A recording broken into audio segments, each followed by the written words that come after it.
भाई एक shocking news है। माइक्रोन ने अपनी रीसेंट जॉब पोस्टिंग में एक एआई अलर्ट जारी करते हुए कैंडिडेट्स को इनकरेज किया है कि वो एआई टूल्स का यूज करें अपने रिज्यूम एंड एप्लीकेशन को इनहांस करने के लिए। और इतना ही नहीं, अब तो ये अपनी जॉब पोस्टिंग में स्मार्ट मैन्युफैक्चरिंग कीवर्ड्स को भी यूज कर रहे हैं। वहीं अगर हम गूगल का डेटा देखें तो गूगल कह रहा है कि 2030 तक 75% इंडिया के large scale manufacturer smart factory बनाने का सपना देख रहे हैं। तो सवाल ये आता है कि क्या 2030 तक केवल फैक्ट्रीज ही स्मार्ट बनेंगी या फिर आज के इंजीनियर्स को भी स्मार्ट बनना पड़ेगा। और चलो मान लिया 20% स्मार्ट इंजीनियर्स बन गए, तो बाकी बचे 80% इंजीनियर्स का क्या होगा जो कि ट्रेडिशनल रोल्स के लिए जा रहे हैं। क्या उनकी जॉब चली जाएगी या फिर उन्हें नई स्किल सीखना पड़ेगा, और अगर सीखना पड़ेगा तो किन स्किल्स को सीखना पड़ेगा, ये सब कुछ इस वीडियो में आपको पता चलेगा विद प्रूफ। तो अगर आप इस चीज को जानने में इंटरेस्टेड हो तो इस वीडियो में एंड तक बने रहना, बाकी आपकी मर्जी। तो चलो इस वीडियो के मेन कंटेंट को स्टार्ट करते हैं। ओके, सो देखो, स्मार्ट फैक्ट्री की जहां भी बात आएगी ना, वहां पे मल्टीपल टेक्नोलॉजीज काम करेंगी, बट हमेशा से स्मार्ट फैक्ट्री का जो बैकबोन होगा वो होगा ऑटोमेशन। और अगर कोई मुझसे पूछे कि क्या ऑटोमेशन और एआई इंजीनियर्स की जॉब को खा जाएंगी, तो मेरा सिंपल सा आंसर होगा हाँ, खा जाएंगी। बट केवल उन्हीं इंजीनियर्स को जो कि ट्रेडिशनल स्किल्स के भरोसे बैठे रहेंगे, जो कि ऑटोमेशन स्किल्स को इग्नोर करेंगे, वैसे इंजीनियर जो कि अपनी डिग्री के अलावा अदर स्किल्स को एक्सप्लोर नहीं करेंगे, और वैसे इंजीनियर्स भी जिनको करंट मार्केट ट्रेंड्स का अंदाजा नहीं है। लेकिन ऑटोमेशन की वजह से उन इंजीनियर्स की लॉटरी लगने वाली है जो कि इसमें आने वाले चेंजेस को पॉजिटिवली अपने स्किल सेट्स को इनहेंस करने में काम करेंगे। अब सबसे बड़ा सवाल आता है कि आप किस कैटेगरी में रहना चाहते हो। क्या आप ट्रेडिशनल रोल्स में स्टक होके आगे जाके स्ट्रगल करना चाहते हो, या फिर स्मार्ट फैक्ट्री ट्रेंड्स को फॉलो करते हुए ऑटोमेशन स्किल सीखना चाहते हो। अगर आप ऑटोमेशन स्किल सीखना चाहते हो तो यहां से लेके आगे का पूरा वीडियो स्पेशली आपके लिए है। ऑल राइट, सो अभी मैं माइक्रोन कंपनी के ऑफिशियल पोर्टल पे हूँ। जिनको माइक्रोन कंपनी के बारे में नहीं पता उनको बता दूं, माइक्रोन ने फरवरी मंथ में इंडिया का पहला सेमीकंडक्टर इंडस्ट्री टेस्ट फैसिलिटी को सानंद गुजरात में ओपन किया है, जिसके इनॉग्रेशन के लिए हमारे देश के पीएम भी गए थे। और ये company basically memory and storage solution पे काम करती है, जो कि एआई पावर्ड होता है। इस कंपनी को पिक करने के पीछे रीजन यही है कि ये कंपनी आज के समय की cutting edge technologies and AI solution पे काम कर रही है। और यहाँ के जॉब रोल्स आपको एक क्लियर ओवरव्यू देंगे कि जॉब मार्केट में किन स्किल्स की डिमांड स्मार्ट फैक्ट्रीज करने वाली है। अभी रिसेंटली इस कंपनी में एक जॉब पोस्टिंग आई है ऑटोमेशन इंजीनियर की, और इसको देख के मैं शॉक्ड इसलिए रह गया क्योंकि देखो, पिछली वीडियो में ही मैंने बॉस के ऑटोमेशन इंजीनियर जॉब वैकेंसीज को एक्सप्लेन किया था। और कहीं ना कहीं स्टूडेंट्स के माइंड में ये जरूर चलता है कि भाई ऑटोमेशन की फील्ड में जाने के लिए इलेक्ट्रिकल, इलेक्ट्रॉनिक्स, सीएस, आईटी इस टाइप की डिग्री की जरूरत पड़ती होगी। बट इस पर्टिकुलर जॉब रोल में ना कहीं भी स्पेसिफिकली किसी ब्रांच का जिक्र नहीं है। वो भी छोड़ो, यहाँ पे तुम देखो मैकेनिकल मेंटेनेंस की डिमांड की जा रही है। तो ऐसे स्टूडेंट जो कि इलेक्ट्रिकल से हैं, उनको ऐसा लग रहा है कि ऑटोमेशन में जाने के लिए मैकेनिकल रिलेटेड स्किल सीखने की तो कोई जरूरत नहीं है, या फिर मैकेनिकल वाले ऐसा सोच रहे कि भाई हमें electrical, electronics, CS, IT related skills and technology पे क्यों ही जाना है। तो भाई उनके लिए एक अलर्ट है। कंपनीज अब आपके डिग्री से ज़्यादा मल्टी स्किलिंग पे फोकस कर रही है, जो कि उनके टेक्नोलॉजी के साथ अलाइन हो सके। इसीलिए थोड़ा ओपन माइंडेड होकर आपको स्किल सीखने पे ध्यान देना है। अब जहां भी बात स्किल्स की आ रही है, वहां पे हम कौन सी स्किल्स को सीखें, तो देखो इसका आंसर साफ साफ इस जॉब वैकेंसी में दिया हुआ है। टोटल 5 स्किल्स की बात की गई है, बट ये भी चौंकाने वाला है। क्यों? देखो, इसमें ना पीएलसी प्रोग्रामिंग की प्रोफिशिएंसी को एज अ एडवांटेज कंसिडर किया गया है, ना कि मैंडेटरी।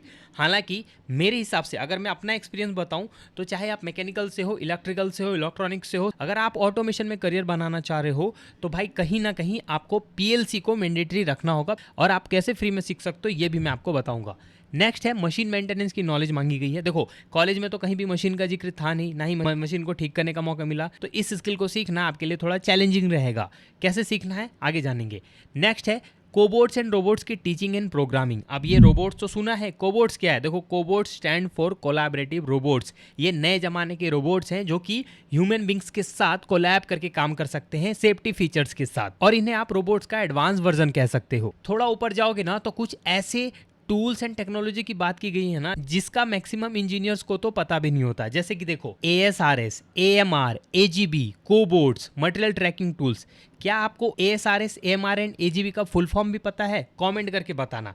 अगर नहीं पता तो बता दूं, ये सारे वैसे टूल्स है ना जो कि स्पेसिफिकली फैक्ट्रीज में supply chain and logistic domain को ऑटोमेट करने के लिए यूज किए जाते हैं। और ये सारी टेक्नोलॉजीज पे ना मैंने खुद से काम किया हुआ है हैंड्स ऑन एक्सपीरियंस के साथ और अभी भी कर रहा हूं। और ऑनेस्टली बताऊं तो इन स्किल्स को सीखना आपके लिए थोड़ा टफ रहेगा, क्योंकि यूट्यूब पे कोई ऐसे ट्यूटोरियल्स नहीं है जो कि आपको इसका एक क्लियर ओवरव्यू दे पाए। मार्केट में ऐसे स्किल्स प्रोवाइडर नहीं है जो कि ऐसी मशीनों पे आपको हैंड्स ऑन ट्रेनिंग दे पाए। और कॉलेज की तो बात छोड़ ही दो, इसका भी सॉल्यूशन मैं आपको बताता हूं आखिर बेसिकली इन स्किल्स के लिए आपको करना क्या है। तो देखो भाई, इस पूरे जॉब पोस्टिंग को एनालाइज करने के बाद ये स्किल्स सामने निकल के आ रही हैं। तो इसमें जो सबसे पहली स्किल पीएलसी है ना, इस पे मैंने बहुत सारी वीडियोस बनाई है। फ्री कोर्सेज के साथ आप जा सकते हो, पेड कोर्सेज के साथ जा सकते हो।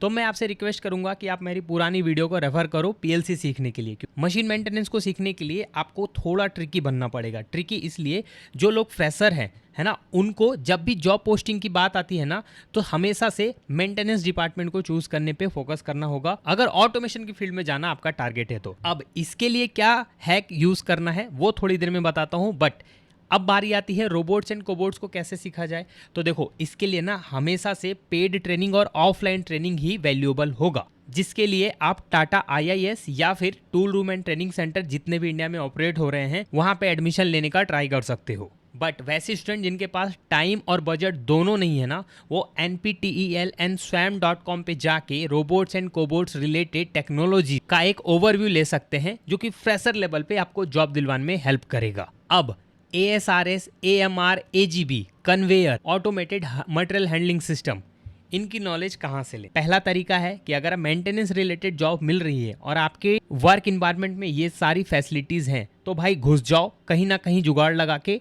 हैंड्स ऑन एक्सपीरियंस गेन करने का कोशिश करो। और अगर मौका नहीं मिलता है तो भाई इन स्किल्स को आप स्किप कर दो। यहाँ तक आपका ना ये पूरा स्किल सेट कंप्लीट होगा, बट मैंने एक चीज़ अभी तक हाइड करके रखी है उन स्टूडेंट्स के लिए जो कंटिन्यूस वीडियो को यहाँ तक देख रहे हैं।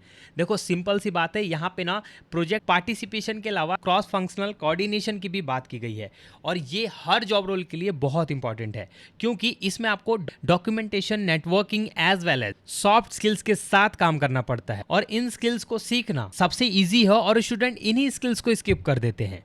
आपको क्या करना है, इन स्किल्स को सीखने के लिए TPM की नॉलेज लेनी है। TPM एक ऐसी टर्मिनोलॉजी है जिसका यूज इंडिया में मैक्सिमम मैन्युफैक्चरर्स अपने maintenance activity and overall equipment efficiency को एनहांस करने के लिए यूज करते हैं। मैं गारंटी के साथ कह सकता हूं, एज अ फ्रेशर अगर आप अपने CV या फिर अपने पोर्टफोलियो में TPM स्किल्स को मेंशन करोगे ना, तो वो मेंटेनेंस डोमेन में जॉब दिलवाने में हेल्प करेगा। और इसकी नॉलेज लेना बहुत आसान है। आप कोई भी यूट्यूब ट्यूटोरियल देख के ना हिंदी में इन स्किल्स को समझ सकते हो और आसानी से इंटरव्यू में आंसर भी कर सकते हो। जॉब पाने का सिंपल तरीका रहेगा, naukri.com को अपडेट करते रहो, लिंक्डइन पे अपडेट रहो। जिनका लिंक्डइन प्रोफाइल आज के समय में ऑप्टिमाइज नहीं है, यकीन मानो आप डेली बेसिस पे बहुत सारी अपॉर्चुनिटी मिस कर रहे हो।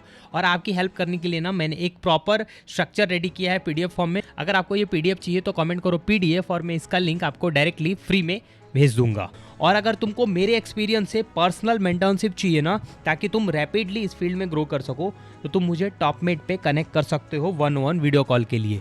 उसका रजिस्ट्रेशन लिंक मैं तुमको डिस्क्रिप्शन में दे रहा हूँ। जल्दी मिलता हूँ अगली वीडियो में, तब तक के लिए थैंक यू।